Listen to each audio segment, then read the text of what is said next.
तेजस classes में आपका स्वागत है। बिहार एसएससी प्रथम इंटर स्तरीय मुख्य परीक्षा का ये 21वां मॉक टेस्ट है।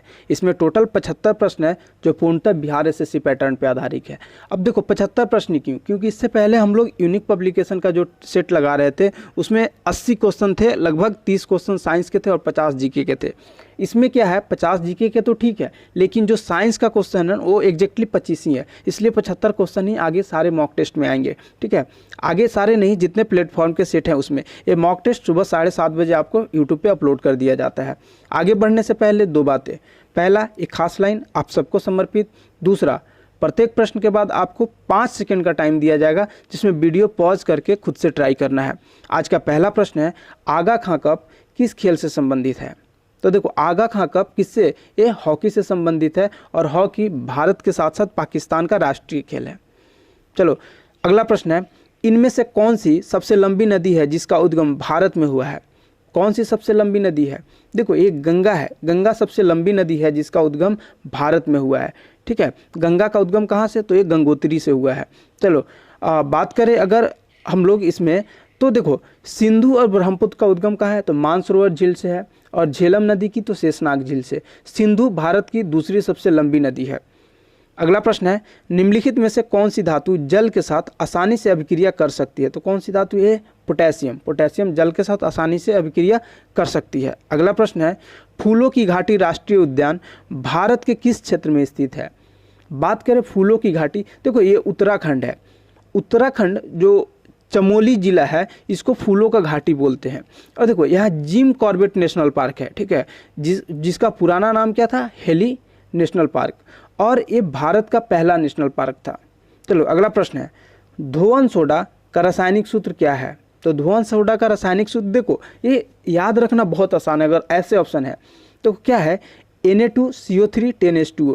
10H2O से आप याद रख सकते हो। इसमें दो ऑप्शन है लेकिन फिर भी क्या है, इसका जो रासायनिक नाम होता है वो क्या होता है, सोडियम कार्बोनेट डेकाहाइड्रेट। तो आप इसे याद रख सकते हो, सोडियम तो Na से स्टार्ट होता है। चलो अगला प्रश्न है, अंग्रेजों ने किस वर्ष में पंजाब पर कब्जा कर लिया था? तो किस वर्ष में कब्जा किया था? ये 1849 के ईयर में कब्जा किया था। उस समय जो थे यहाँ पे वो कौन थे, डलहौजी थे। चलो अगला प्रश्न है, कॉफ़ी बोर्ड ऑफ इंडिया का मुख्यालय कहाँ स्थित है? देखो मुख्यालय एक साथ होगा मुख्यालय, ठीक है, कहाँ स्थित है? तो जो कॉफ़ी बोर्ड ऑफ इंडिया है इसका मुख्यालय कहाँ पे है? तो इसका मुख्यालय बेंगलोर में है। कब बना था? तो 1942 में बना था। ठीक है, आज़ादी से पहले ही बन गया था। बात करें रबड़ का, तो रबड़ का कहाँ है मुख्यालय? तो केरल में है, 1947 में बना था। चाय का बात करें तो चाय, तो आप लोग असम में मत चले जाना, चाय का है कोलकाता में। ये कब बना था? 1953 में बना था। अगला प्रश्न है, आधुनिक आवर्त सारणी के किस समूह में पूर्ण संयोजी कोष और रासायनिक रूप से निष्क्रिय तत्व होते हैं? तो कौन सा है? यह है 18वां ग्रुप। ठीक है, इसमें कौन से जनरली क्या होता है, अक्रिय गैस, ठीक है, इसको नोबेल गैस भी बोलते हैं। तो इसमें जो गैसेस हैं वो कौन से, जैसे हीलियम हो गया, नियॉन हो गया, आर्गन हो गया, क्रिप्टॉन हो गया, जेनॉन हो गया और रेडॉन हो गया। रेडॉन क्या है, रेयरली फाउंड, रेयरली नहीं अवेलेबल होता है। चलो अगला प्रश्न है, भारतीय संविधान के किस अनुच्छेद के अनुसार कोई भी व्यक्ति उपराष्ट्रपति के रूप में चुनाव के लिए पात्र नहीं होगा जब तक वह भारत का नागरिक न हो, 35 वर्ष की आयु पूरी न कर चुका और राज्य परिषद के सदस्य के रूप में चुने जाने के लिए योग्यता न रखता हो? तो क्या हो जाएगा, अनुच्छेद 66। देखो अनुच्छेद 66 में ऐसा प्रावधान है। और बात करें जो उपराष्ट्रपति का गठन का बात करें तो क्या है, ये किस में, तो अनुच्छेद 63 में है। चलो अगला प्रश्न है, ध्वनि का एक रूप है जो सुनने की अनुभूति पैदा करती है, कौन सा है? ये यांत्रिक ऊर्जा का रूप है। चलो अगला प्रश्न है, किस वर्ष स्वामी विवेकानंद ने रामकृष्ण परमहंस की रामकृष्ण मिशन की स्थापना की? तो किस वर्ष में किया था? देखो जो स्वामी विवेकानंद थे वो 2 मठ का स्थापना किए थे। ठीक है, पहला रामकृष्ण मिशन, इसका स्थापना कब हुआ था? तो 1897 में हुआ था। अब 10 साल पहले आ जाओ, 1887 में बेलूर मठ का स्थापना किया था। चलो अगला प्रश्न है, अमृत का पूर्ण रूप क्या है? तो जो अमृत का पूर्ण रूप है, Atal mission for rejuvenation and urban transformation. Option A is the right answer. अगला प्रश्न है, किसी निकाय को एक समान वृत्तीय गति में चलाने में लगने वाले आवश्यक नियत बल को कहा जाता है? तो क्या कहा जाता है? तो इसको अभिकेंद्री बल कहा जाता है। जो अंदर की तरफ बल लगता है उसको अभिकेंद्री बल कहा जाता है, और जो बाहर की तरफ लगता है उसको क्या बोलते हैं, अपकेंद्री बल बोलते हैं। अगला प्रश्न है, सर्वोच्च न्यायालय के न्यायाधीश के रूप में योग्य होने के लिए एक व्यक्ति को उच्च न्यायालय में कितने वर्षों की न्यूनतम अवधि तक कार्य का अनुभव होना चाहिए, कितने साल का होना चाहिए? तो देखो ये 10 साल का होना चाहिए, ठीक है। अगला प्रश्न है, एक सदिश राशि में परिमाण और दिशा दोनों होते हैं, जबकि अदिश राशि में केवल परिमाण होता है और दिशा नहीं होती। निम्न में से कौन सा एक सदिश राशि है? तो देखो सदिश राशि कौन होते हैं, बल, वेग, विस्थापन, ये सब होते हैं, यानी क्या हो जाएगा, विस्थापन हो जाएगा। देखो अगर मैं बात करूँ सदिश राशि की, तो जितना ब से या व से स्टार्ट होता है वो सदिश होता है। अब मैं आधा ब और आधा ब का नहीं बात कर रहा हूँ, मैं पूरा ब और पूरा व का बात कर रहा हूँ। इन दोनों से जो भी स्टार्ट होंगे वो क्या होगा, वो सदिश राशि होगा। चलो अगला प्रश्न है, भारत की रक्षा मंत्री बनने वाली पहली महिला कौन थी? पहली महिला का पूछा जा रहा है, तो कौन थी? ये इंदिरा गांधी थी, ठीक है। ये इंडिपेंडेंट नहीं थी, इनको चार्ज ले रखी थी प्रधानमंत्री के साथ, जो रक्षा मंत्री का भी पदभार ले ली थी। लेकिन अगर बात करें इंडिपेंडेंट का, तो इंडिपेंडेंट कौन थी? ये निर्मला सीतारमण थी। चलो अगला प्रश्न है, एक ग्रह की त्रिज्या और द्रव्यमान पृथ्वी की त्रिज्या और द्रव्यमान के आधे हैं। आधे का मतलब क्या है? अगर 2 होगा तो क्या हो जाएगा, 1 आधा हो जाएगा ना, आधे हैं, ठीक है। इस ग्रह पर जी का मान क्या होगा? चलो अगर आपको सोल्व करने आता है तो ठीक है, नहीं तो चलो मेरे साथ सॉल्यूशन देखो ये होता है जी का फॉर्मूला, ठीक है। Gm/r², जी का फॉर्मूला होता है। कह रहा है कि जो मास है वो हाफ हो गया, तो देखो यहाँ पे मास हाफ कर दिए, और जो त्रिज्या है उसको भी हाफ करना है, तो r/2 यहाँ भी कर दिए, ठीक है। अब बताओ m/2 हो गया, इधर r/2 का होल स्क्वायर है, तो r² हो जाएगा बटा 2 का क्या हो जाएगा, 4, तो r²/4 हो गया, ठीक है। उधर क्या है, Gm/2। अब देखो इस 2 से इसको कटा दोगे तो क्या हो जाएगा, 2 हो जाएगा ना, 2 हो जाएगा। अब ये 2 ऊपर चला जाएगा तो क्या हो जाएगा, 2Gm/r² हो जाएगा, या आप ऐसे भी कर सकते हो 2Gm/r²। अब देखो इसको तो हम लोग जी बोलते हैं, तो क्या हो जाएगा 2 गुने जी का वैल्यू कितना होता है, तो 9.8, तो 9.8 होता है, उसमें 2 से गुना कर दोगे तो क्या हो जाएगा 19.6 मीटर पर सेकेंड स्क्वायर। अगला प्रश्न है, निम्न में से किस में 3 कक्षीय हृदय होता है? चलो आप बताओ इसका प्रश्न, इस प्रश्न का आंसर बताओ। देखो 3 कक्षीय का बात पूछा जा रहा है, तो एम्फीबियन जो होता है ना, उभयचर में कितने होते हैं, उभयचर में 3 होते हैं। मैं बात करूँ पक्षी में कितने होते हैं, तो पक्षी में 4 होते हैं। मछली में कितने होते हैं, तो 2 होते हैं। और जो हम लोग ह्यूमन होते हैं उसमें भी तो 4 होते हैं। चलो अगला प्रश्न है, बढ़ते भ्रूण के लिए पोषक ऊतक के रूप में कार्य करता है, क्या कार्य करता है, तो भ्रूणपोष। अगला प्रश्न है, ध्वनि की प्रबलता किस में मापी जा सकती है? तो ध्वनि की प्रबलता किस में, डेसिबल में मापी जाती है। अगला प्रश्न है, भारत में किस वर्ष खाद्य सुरक्षा और मानक अधिनियम पारित किया गया था? तो कौन सा वर्ष था वो 2006 था। तो अगला प्रश्न है, एल्काइंस असंतृप्त हाइड्रोकार्बन जिसमें 2 कार्बन परमाणुओं के बीच एक तिहरा आबंध होता है का एक समान सूत्र होता है, जो है वो कौन सा है? तो क्या हो जाएगा CnH2n-2, option C is the right answer. अगला प्रश्न है, ऋषिकेश भारतीय राज्य उत्तराखंड के किस जिले में स्थित एक शहर है? तो देखो ऋषिकेश जो है वो कहाँ पे है, वो देहरादून में है। चलो अगला प्रश्न है, चल वन्यजीव अभयारण्य किस राज्य में स्थित है? जो चल वन्यजीव अभयारण्य है ये हिमाचल प्रदेश में है।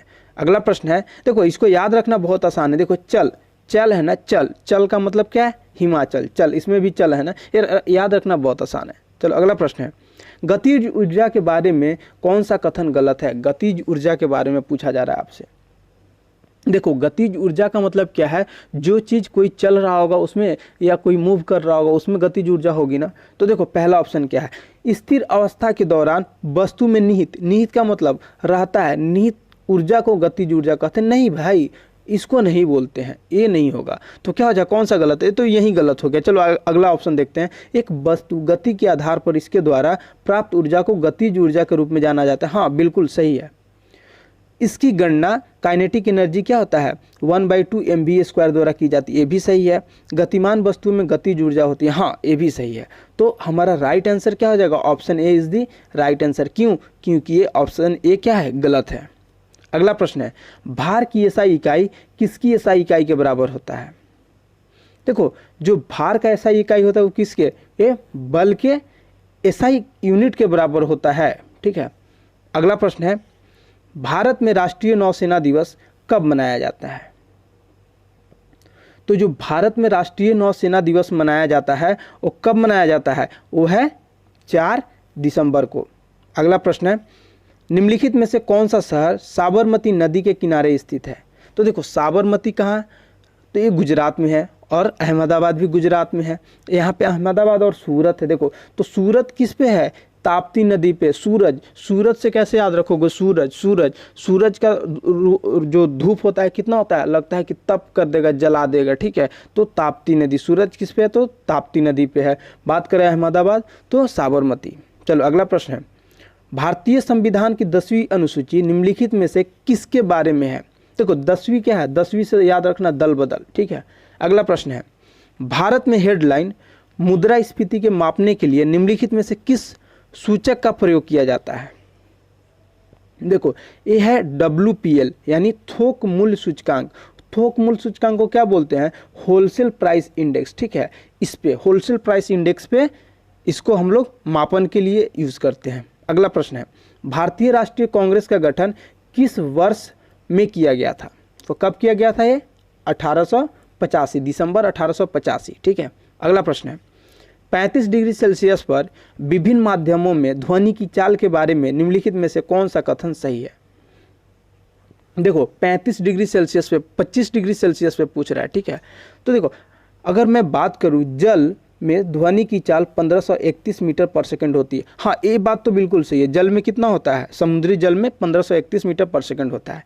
लेकिन हवा में ध्वनि की चाल 346 किलोमीटर पर सेकंड होती है। भाई किलोमीटर है। देखो अगर मैं बात करूं 20 डिग्री सेल्सियस पे हवा में, तो 20 डिग्री सेल्सियस पे हवा में कितना होता है, 343, 43.5 मतलब 343.59, ठीक है, मीटर पर सेकंड होता है। और 0 डिग्री पे कितना होता है, तो 332 मीटर पर सेकंड होता है। देखो ये किलोमीटर है ना, क्या ए ऑप्शन सही है? नहीं, ये ऑप्शन गलत है। तो क्या हो जाएगा, केवल ए सही है, option B is the right answer.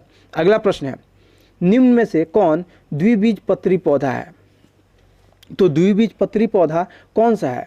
तो देखो ये शकरकंद का बेल जो है ये द्विबीजपत्री पौधा है। बात करें द्विबीजपत्री पौधा क्या होता है, तो जिनके पौधे के बीज में, ठीक है, 2 पत्र होते हैं वो द्विबीजपत्री हो गया। जैसे एग्जाम्पल देखें तो मूली, शलजम, कपास, नींबू, करेला, मिर्च, सेव, नाशपाती, ये सब क्या है, ये द्विबीजपत्री पौधा है। अगला प्रश्न है, पानीपत की तीसरी लड़ाई किस वर्ष में लड़ी गई थी? तो देखो जो तीसरा लड़ाई था वो कब लड़ा गया था, ये 1761 में लड़ा गया था। किसके किसके बीच? तो देखो अफगान और मराठा के बीच। अफगान से कौन था, तो अहमद शाह अब्दाली था, और मराठा से कौन था, तो सदाशिव था। बात करें पानीपत की प्रथम लड़ाई की, तो 1526 में होता है। किसके बीच? बाबर और इब्राहिम लोदी के बीच, जिसमें बाबर जीत जाता है। 1556 में पानीपत का दूसरा युद्ध होता है, जिसमें अकबर और हेमू के बीच होता है, अकबर जीत जाता है। अगला प्रश्न है, मीथेन CH4 के अनुभार की गणना करें। देखो CH4 में अनुभार का गणना करना है, ठीक है। C का परमाणु संख्या कितना है, तो C कार्बन 6 पे होता है। तो देखो जो सम संख्या होते हैं ना, उसका परमाणु भार में क्या करना होता है, सम है तो उसमें 2 से गुना कर दो, और विषम है तो क्या करो, 2 से गुना करके 1 जोड़ दो। कुछ एक्सेप्शन है, मैं उनकी बात नहीं कर रहा हूँ, उन सब का मैं एक दिन लिस्ट दे दूंगा आप लोग को, आप लोग याद कर लेना। ऐसे आप मोटा मोटी याद रखो, जो विषम है उनमें 2 से गुना करके 1 जोड़ देना है, जो सम है उसमें 2 से गुना कर दो। तो C का कितना है, 6 है, इसमें 2 से गुना कर दोगे कितना हो जाएगा, तो इसमें हो जाएगा 12, ठीक है। प्लस हाइड्रोजन कितना पे है, हाइड्रोजन का परमाणु संख्या 1 है, और कितना हाइड्रोजन है, तो 4 हाइड्रोजन है। कितना हो गया, तो 16 हो गया, आंसर C। चलो अगला प्रश्न है, जब सिल्वर ब्रोमाइड को सूरज की रोशनी में रखा जाता है तो होता है, क्या होता है, जब इसको सूरज की रोशनी में रखोगे ना तो क्या हो जाएगा, ये ब्रोमीन गैस छोड़ेगा। देखो 2AgBr को जब सनलाइट में रिएक्शन कराओगे तो क्या होगा, 2Ag प्लस Br2 हो जाएगा, यानी ब्रोमीन गैस बनेगा। चलो अगला प्रश्न है, निम्न में से कौन सा राज्य भारत में पंचायती राज संस्थान स्थापित करने वाला पहला राज्य है? तो कौन सा राज्य है? यह है राजस्थान। राजस्थान का नागौर जिला। चलो अगला प्रश्न है, कथकली भारतीय शास्त्रीय नृत्य नाटक का एक रूप है जिसका आरंभ भारतीय राज्य डैश में हुआ था। तो कथकली का कहाँ पे हुआ था? तो केरल की कथा, इससे याद रखो आप, केरल में, ठीक है। अगर मैं बात करूँ मोहिनीअट्टम तो ये भी केरल का ही है। चलो मणिपुरी का बात करता हूँ तो मणिपुर का है। कथक, कथक कहाँ का है? ये यूपी का है। और कीर्तन, कीर्तन कहाँ का है? तो ये वेस्ट बंगाल का है। अगला प्रश्न है, किस वर्ष में राजा राम मोहन राय ने कलकत्ता में ब्रह्म समाज की स्थापना की थी? तो देखो ब्रह्म समाज की स्थापना कब हुआ था? ये 1828 में हुआ था। अगला प्रश्न है, कार्बन का कौन सा अपरूप जियोडेसिक ग्लोब के रूप में है? तो कौन सा रूप है? यह है फ्लोरीन। अगला प्रश्न है, पौधे के विभिन्न अंग वनस्पति और जैविक अपशिष्ट कहलाते हैं। ये क्या कहलाते हैं? देखो ये बायोगैस, बायोमास कहलाते हैं, ठीक है। अगला प्रश्न है, निम्नलिखित तत्वों को उनके धात्विक लक्षणों के आधार पर अवरोही क्रम में रखने पर प्राप्त होने वाला विकल्प का चयन करें, ठीक है। क्या हो जाएगा? देखो सोडियम है, सिलिकॉन है, कैल्शियम है, मैग्नीशियम, एल्युमिनियम है, ठीक है। आप इसको जब अरेंज करोगे तो क्या हो जाएगा? सोडियम बड़ा हो जाएगा, उसके बाद मैग्नीशियम, फिर एल्युमिनियम, फिर सिलिकॉन, सबसे फिर क्लोरीन। क्या हो जाएगा? Option A is the right answer. अगला प्रश्न है, निम्न में से कौन सी घटना गुरुत्वाकर्षण बल का परिणाम नहीं है? तो कौन सा घटना? देखो वर्षा का होना और बर्फ का गिरना, ये क्या है? गुरुत्वीय बल का कुछ है क्या? गुरुत्वाकर्षण बल का कुछ है क्या? नहीं। तो ये हो जाएगा option A is the right answer. अगला प्रश्न है, निम्न में से कौन समूह में भिन्न है? निम्न में से कौन समूह में भिन्न है?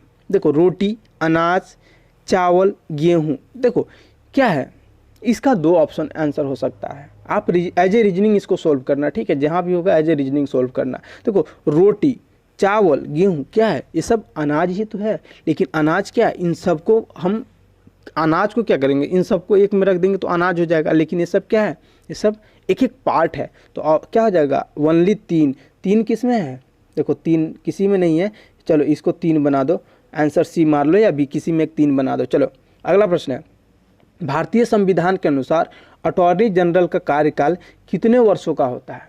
देखो अटॉर्नी जनरल का जो कार्यकाल होता है ना, किसी निश्चित टाइम के लिए नहीं होता है। जब तक राष्ट्रपति चाहेंगे ना तब तक वो उस पोस्ट पे बने रह सकते हैं। क्या हो जाएगा? Option D is the right answer. अगला प्रश्न है, यकृत कार्य करता है। यकृत किस चीज़ का कार्य करता है? तो पाचन का, ठीक है। यकृत पाचन का कार्य करता है। चलो अगला प्रश्न है, निम्नलिखित में से क्या स्वच्छ ईंधन का गुण है? देखो स्वच्छ ईंधन का बात करें तो क्या होगा? जो प्रदूषण मुक्त होगा, प्रदूषण नहीं फैलाएगा। क्या हो जाएगा? Option A is the right answer, प्रदूषण मुक्त। अगला प्रश्न है, काकोरी षड्यंत्र मामला किस वर्ष में हुआ था? देखो जो काकोरी षड्यंत्र मामला हुआ था कब हुआ था? 9 अगस्त 1925 को हुआ था, ठीक है। क्या हुआ था? काकोरी रेलवे स्टेशन से सरकारी खजाना लूटने का प्रयास किया जा रहा था। किनके द्वारा? तो देखो राम प्रसाद बिस्मिल, रोशन सिंह और राजेंद्र लाहिड़ी और अशफाकुल्ला खां को फांसी, ठीक है। इन लोगों को फांसी दे दिया जाता है। मेनली इसमें सुभाष चंद्र बोस भी रहते हैं, ठीक है, लेकिन उनको नहीं, इन लोगों को फांसी दे दिया जाता है। राम प्रसाद बिस्मिल, रोशन सिंह, राजेंद्र लाहिड़ी, अशफाकुल्ला, ठीक है। चलो अगला प्रश्न है, ताजमहल को संगमरमर में स्वप्न यानी ए ड्रीम इन मार्बल कहा जाता है। किस स्मारक को पत्थर में स्वप्न कहा जाता है? किसको कहा जाता है? तो यह है पंचमहल। देखो ये पंचमहल का फोटो है, आप लोग इसको देखो कितना मंजिल है? 1 2 3 4 5 मंजिल है ना। आप लोग इसको ऐसे एज ए फिगर देख के याद रखो। चलो अगला प्रश्न है, भारत में लिंगानुपात की गणना कैसे की जाती है? देखो भारत में जो लिंगानुपात की गणना की जाती है वो क्या है? प्रति 1000 पुरुषों पर स्त्रियों की संख्या। अगला प्रश्न है, निम्नलिखित राज्यों में से सर्वोच्च साक्षरता दर किस राज्य में है? तो देखो अगर बात करें सर्वोच्च साक्षरता दर की इस ऑप्शन में, तो इस ऑप्शन में क्या हो जाएगा? मिजोरम हो जाएगा। मिजोरम का कितना है? 91.5% है साक्षरता दर। ऐसे ओवरऑल बात करें तो केरला सबसे ज़्यादा है 94% और बिहार का 62%। अगला प्रश्न है, लोकसभा की बैठक आयोजित करने के लिए न्यूनतम कितनी संख्या में सदस्य उपस्थित होने चाहिए। तो देखो ये लोकसभा की जो कार्यवाही या बैठक स्टार्ट होने के लिए क्या एक व्यवस्था रखा गया, कोरम। कोरम का मतलब क्या होता है, 1/10, यानी जितने भी सीट है उसके 1/10 लोग होने चाहिए तो ही ये स्टार्ट हो सकता है। ठीक है, तो कुल सदस्य का 10वां भाग, option B is the right answer. अगला प्रश्न है, निम्नलिखित में से किस रेगिस्तान में अत्यधिक मात्रा में स्वर्ण भंडार पाया जाता है। तो कौन सा रेगिस्तान है, तो वो रेगिस्तान है मंगोलिया का। ठीक है, और मंगोलिया रेगिस्तान में ही गोभी मरुस्थल है। किस भारतीय राज्य की प्रथम महिला राज्यपाल कौन थी। किसी भारतीय राज्य की प्रथम महिला राज्यपाल, आपसे पूछा जा रहा है प्रथम महिला राज्यपाल कौन, तो क्या हो जाएगा, श्रीमती सरोजिनी नायडू। अगला प्रश्न है, भारतीय संसद भवन का डिजाइन डैश द्वारा तैयार किया गया था। अगर मैं बात करूं भारतीय संसद भवन की तो क्या हो जाएगा, एडविन लुटियंस हो जाएगा। ठीक है, अगर मैं बात करूं इंडिया गेट और राष्ट्रपति भवन का तो इन्हीं का नाम आएगा। ठीक है, चलो बात करते हैं लोकसभा सचिवालय का, तो हर्बर्ट बेकर। अगर गेटवे ऑफ इंडिया बोले तो क्या है, क्लार्क का नाम आता है। अगला प्रश्न है, अमिताभ घोष को किस भाषा क्षेत्र में काम करने के लिए ज्ञानपीठ पुरस्कार मिला है। तो किस भाषा क्षेत्र में, अंग्रेजी के क्षेत्र में। चलो अगला प्रश्न है, विश्व की सबसे लंबी भूमि सीमा किन दो देशों के बीच है। किन दो देशों के बीच है। देखो आप मैप, अगर ये मैप देख रहे होगे, मैप आपको पता होगा, आप आसानी से बता सकते हो। देखो ए हो गया कौन सा, तो ये हो गया संयुक्त राज्य अमेरिका। ठीक है, USA, United state of America. दूसरा हो गया ए वाला, जो है ए वाला क्या है, ए वाला है कनाडा। अब देखो लो यहाँ से यहाँ तक क्या है, ये स्थलीय ही तो है, भूमि ही तो है, भूमि सीमा ही तो है, तो क्या हो जाएगा, कनाडा और अमेरिका। तो कनाडा और America, option D is the right answer. अगला प्रश्न है, बगदाद डैश की राजधानी है। बगदाद किसकी राजधानी है। तो देखो बगदाद जो है वो किसका है, तो ये है इराक का राजधानी है। थाईलैंड का कहाँ पे है, तो ये बैंकॉक है। चीन का कहाँ है, तो बीजिंग हो गया। और रूस का तो मॉस्को। अगला प्रश्न है, बीबी का मकबरा डैश में स्थित एक कब्र है, इसका औरंगजेब के बेटे आजम शाह ने 1678 में निर्माण करवाया था। वर्ष 1678 में निर्माण करवाया था। कहाँ पे है, देखो ये औरंगाबाद में है। और आपको लग रहा होगा देख के कि ये ताजमहल जैसा ही है। हाँ भाई ये बिल्कुल है, आप सही सोच रहे हो, ये दूसरा ताजमहल इसको कहा जाता है। ठीक है, ये औरंगाबाद में स्थित है। तो अगला प्रश्न है, कन्नौज की लड़ाई किस वर्ष में लड़ी गई थी। तो देखो जो कन्नौज का लड़ाई हो किस वर्ष में लड़ा गया था, ये 1540 में लड़ा गया था। और कन्नौज को ही किसका, बिलग्राम का युद्ध के नाम से भी जाना जाता है। बात करें कन्नौज युद्ध का, तो देखो कन्नौज युद्ध किसके बीच हुआ था, तो हुमायूं और शेरशाह सूरी। इसमें कौन जीतता है, तो शेरशाह सूरी को विजय मिलता है। अगला प्रश्न है, भारतीय संविधान का अनुच्छेद 32 इस भाग द्वारा प्रदत्त अधिकारों के प्रवर्तन के लिए उपचार किससे संबंधित है। तो किससे संबंधित है, जो 32 है वो किससे, भारतीय नागरिक के मौलिक अधिकार से। ठीक है, अगर आपका कोई मौलिक अधिकार छीनता है तो आप कहाँ जाओगे, सुप्रीम कोर्ट या हाई कोर्ट जाओगे। ठीक है, अगला प्रश्न है, 2011 जनगणना के अनुसार एक व्यक्ति प्रति किमी जनसंख्या घनत्व वाला देश का एकमात्र जिला कौन सा है। देश का पूछा जा रहा है आपसे, सिर्फ देश का पूछ रहा है, एक ही मात्र जिला है। ठीक है, वो कौन सा है, दिबांग घाटी अरुणाचल प्रदेश का है। अगला प्रश्न है, विंडी सिटी के नाम से प्रसिद्ध है। देखो विंडी सिटी के नाम से कौन प्रसिद्ध है, तो यह है शिकागो प्रसिद्ध है। और मैं बात करूँ गार्डन सिटी तो इसी को शिकागो को ही बोला जाता है। अगला प्रश्न है, भारत में वन जीव संरक्षण अधिनियम किस वर्ष में लागू किया गया था। तो किस वर्ष में, ये 1972 में लागू किया गया था। अगला प्रश्न है, माय अनफॉरगेटेबल मेमोरीज किसकी आत्मकथा है। तो किसकी, ये ममता बनर्जी की आत्मकथा है। अगला प्रश्न है, करगम कहाँ का लोक नृत्य है। तो देखो जो करगम लोक नृत्य है ये कहाँ का है, ये है तमिलनाडु का। अगला प्रश्न है, राजीव गांधी अंतर्राष्ट्रीय विमानपत्तन कहाँ स्थित है। तो कहाँ पे है, ये है हैदराबाद में। अगला प्रश्न है, जनगणना 2011 के अनुसार लिंगानुपात के आधार पर निम्नलिखित राज्यों को आरोही क्रम में व्यवस्थित कीजिए। ठीक है, आरोही क्रम में आपको बताना है। तो सबसे पहले कौन आ जाएगा, सबसे पहले कौन आ जाएगा, तो केरल आ जाएगा। ठीक है, 1 नंबर पे केरल आ गया। बात करें 2 नंबर पे कौन आ जाएगा, तो यहाँ पे हो जाएगा हरियाणा। ठीक है, ये हरियाणा आ जाएगा। फिर कौन आएगा, तो फिर देखो 2 नंबर पे पंजाब 3 नंबर पे हरियाणा और 4 नंबर पे दिल्ली। तो क्या हो जाएगा, केरल, पंजाब, हरियाणा, दिल्ली। केरल, पंजाब, हरियाणा, दिल्ली, यानी 1 3 2 4। Option B is the right answer. अगला प्रश्न है, अजंता कलाकृति किससे संबंधित है? देखो अजंता का जो कला है, जो अजंता का गुफा है, वो किससे संबंधित है? ये है बौद्ध काल से। आप देखो यही गुफा है अजंता का। सोचो उस समय लोग कैसा गुफा बनाते थे और कैसे चित्रकारी करते थे, जो आज के डेट में भी लोग नहीं कर पाते हैं। आप देख रहे हो ये फिगर। चलो अगला प्रश्न है, 31वें इंदिरा गांधी राष्ट्रीय पुरस्कार से किसे सम्मानित किए जाने की घोषणा की गई है? तो कौन है? ये चंडी प्रसाद भट्ट को। अगला प्रश्न है, नोबेल शांति पुरस्कार 2019 से सम्मानित अबी अहमद अली किस देश के प्रधानमंत्री हैं? तो किस देश के हैं? ए इथोपिया के हैं। अगला प्रश्न है, फोर्ब्स इंडिया द्वारा जारी भारतीय धन कुबेरों की ताज़ा सूची में दूसरा स्थान किसे दिया गया है? तो दूसरा स्थान किसको दिया गया है? गौतम अडानी को दिया गया है। अगला प्रश्न है, चिकित्सा का नोबेल पुरस्कार 2019 के विजेता कौन है? देखो चिकित्सा का जो नोबेल पुरस्कार में विजेता है वो 3 लोग थे। पहला विलियम कैलिन अमेरिका के थे, ग्रेग सिमेंजा ये भी अमेरिका के थे, और पीटर रेडक्लिफ ये ब्रिटेन के थे। क्या हो जाएगा? आंसर डी, उपयुक्त सभी। जो हम लोग का कल का मॉक टेस्ट था, जो मॉक टेस्ट 20 का था, आंसर क्या होगा? निम्नलिखित में से कौन सी एक गैस वातावरण प्रदूषक मानी जाती है? तो कौन सी? ये सल्फर डाइऑक्साइड को वातावरण प्रदूषक मानी जाती है। आज का क्वेश्चन ऑफ द डे है, अंतर्राष्ट्रीय क्रिकेट परिषद के टूर्नामेंट की पहली महिला मैच रेफरी बनने का श्रेय किसे प्राप्त हुआ है?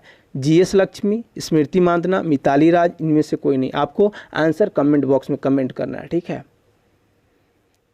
आज के लिए इतना ही। Thanks for watching.